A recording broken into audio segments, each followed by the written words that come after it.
Hello friends, മഹാലക്ഷ്മിയുടെ പുതിയൊരു റിവ്യൂയിലേക്ക് എല്ലാവർക്കും സ്വാഗതം. മേഘനാഥൻ അങ്ങനെ മാർക്കോനെ പോയി കണ്ട ഒരുപാട് വെല്ലുവിളികളെല്ലാം നടത്തിയിട്ട് തിരികെ വീട്ടിലേക്ക് വരുന്നുണ്ട്.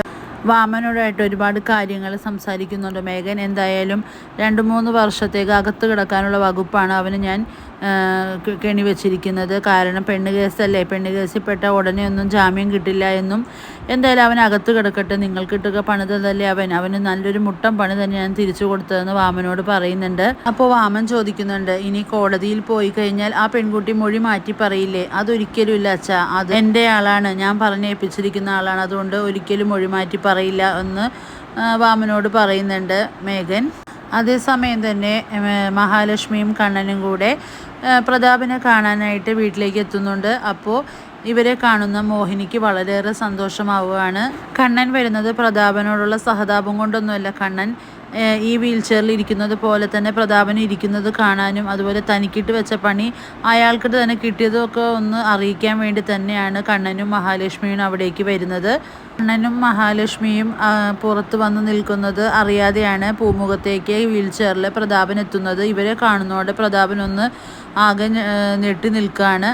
അപ്പോൾ നോക്കുമ്പോൾ കണ്ണനും അതുപോലെ വീൽ ചെയറിലിരിക്കുന്നു. ആ വീൽ ചെയറിലിരിക്കുന്ന ആ ഒരു അവസ്ഥ പ്രതാപൻ ഇപ്പോൾ മനസ്സിലാവുന്നുണ്ട്.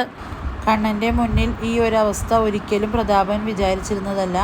പ്രതാപനാണെങ്കിൽ ആകെ ഒരു നാണക്കേടും അതുപോലെ ഒരു പരിഹാസനാവുന്നത് പോലെയൊക്കെ തോന്നുന്ന ഒരു നിമിഷമാണത്.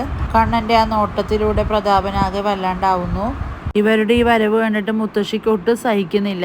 കാര്യം തൻ്റെ മകൻ ഈ അവസ്ഥയിലിരിക്കുന്നത് കാണാനും കളിയാക്കാനും അല്ലേ അവൻ എത്തിയിരിക്കുന്നത് പറയുകയാണ് മഹാലക്ഷ്മിയുടെ മുത്തശ്ശി. എന്നിട്ട് അവർ പറയുന്നുണ്ട്, ഇന്നലെ മുഴുവൻ നിൻ്റെ അമ്മ അമ്പലത്തിലായിരുന്നു. അത് എൻ്റെ മോനിക്ക് വേണ്ടി പ്രാർത്ഥിക്കാൻ വേണ്ടിയിട്ടല്ല, നിൻ്റെ കണ്ണന് വേണ്ടി പ്രാർത്ഥിക്കാൻ വേണ്ടിയിട്ടായിരുന്നു എന്നൊക്കെ പറയുകയാണ്. ഇതെല്ലാം കേൾക്കുന്ന മോഹിനി പറയുന്നുണ്ട്, അതിപ്പോൾ അങ്ങനെ തന്നെയാണ്. ഇപ്പോൾ നിങ്ങളുടെയൊക്കെ സ്വഭാവം അനുസരിച്ചിട്ട് ഞാനും പ്രവർത്തിക്കുന്നത്. നേരത്തെ ഞാൻ അങ്ങനെയല്ലായിരുന്നു. നിങ്ങൾ എന്തെങ്കിലും പറഞ്ഞാൽ ഞാൻ മാറിയിരുന്ന് കരയുമായിരുന്നു. ഇനി അങ്ങനെ ഞാൻ കരയാൻ ഉദ്ദേശമില്ല. എനിക്ക് എൻ്റെ കണ്ണൻ മോൻ എനിക്ക് ധൈര്യം തന്നിട്ടുണ്ട്. ഈ ഭൂമിയിൽ എല്ലാ അധികാരാവകാശങ്ങളും എല്ലാവർക്കും ഒരേപോലെ തുല്യമാണ്. അതുകൊണ്ട് ഇനി എങ്ങനെ ജീവിക്കാൻ തന്നെ ഞാനും തീരുമാനിച്ചിരിക്കുന്നതെന്നല്ല മോഹിനി പറയാണ്. മോഹിനി പറയുന്നതെല്ലാം കേട്ട് മുത്തശ്ശി ആകെ നടുങ്ങി നിൽക്കുകയാണ്.